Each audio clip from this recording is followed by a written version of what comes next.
Movie erotic. Shapiro supports MAGA. He could be skeptical. Agree. Shapiro supports MAGA. He could be skeptical. Agree. Not. Yeah.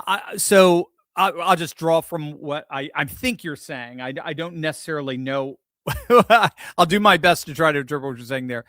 But Ben is an ideologue, as I understand from just watching him. He is an ideologue. He loves someone like Thomas Sowell. He is a very structured, very well thought out political philosophy.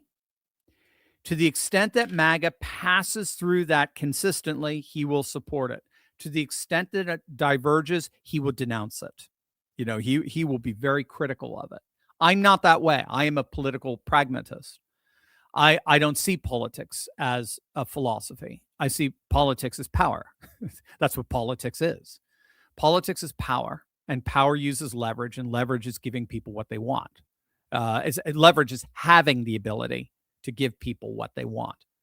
And so what I'm doing is I'm looking at my politics within this larger civilizational frame.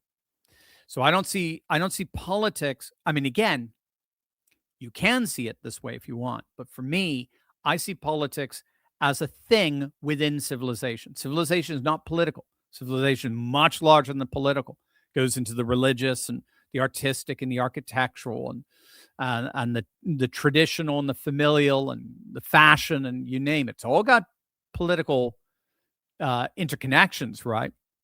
But I see the world as civilizational. And I'm excited that we are going through a mass period of civilizationalism where the world is returning back to the ancient civilizations of old. And then politics is being used as part of that project of returning, of making, America great again, of making Russia great again, of making India great again, of making Iran great again, whatever it is, making China great again. Japan, right? Sanae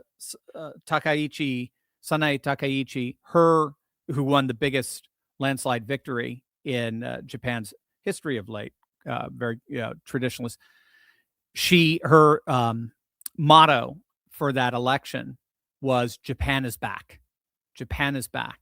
So for me, it's easy to be able to kind of enter into a nationalist populist vision of politics, no matter where it is, no matter where it's happening, and see how they're using it to draw their country back as the most prosperous and promising way forward into a flourishing future.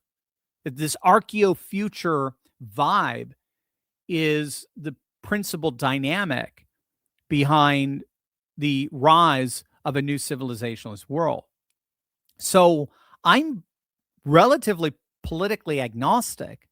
I don't care what your politics are per se. That doesn't mean I necessarily want to live under them, but I don't care what your politics are per se.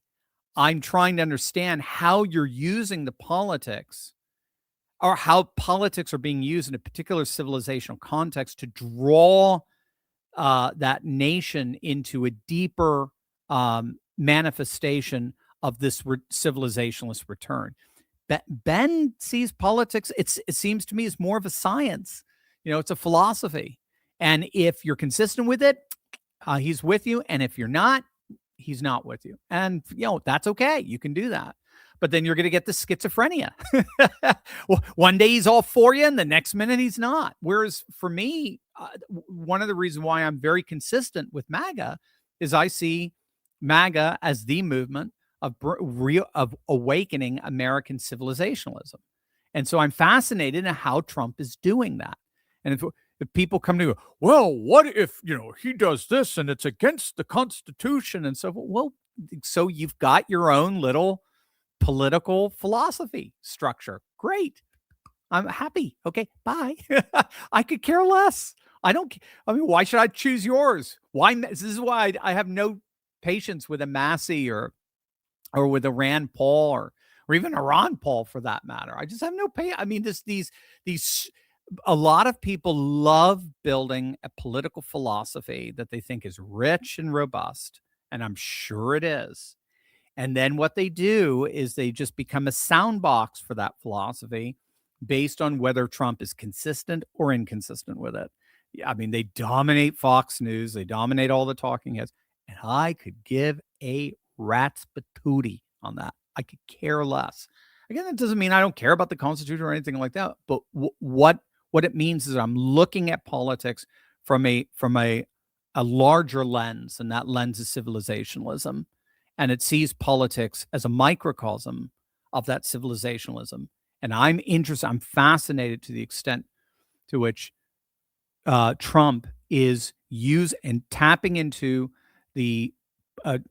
political dynamics to put America at the center of this rising civilizationalist movement.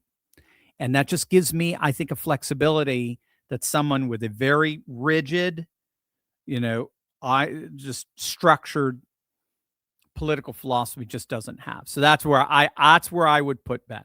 That's the way I see it.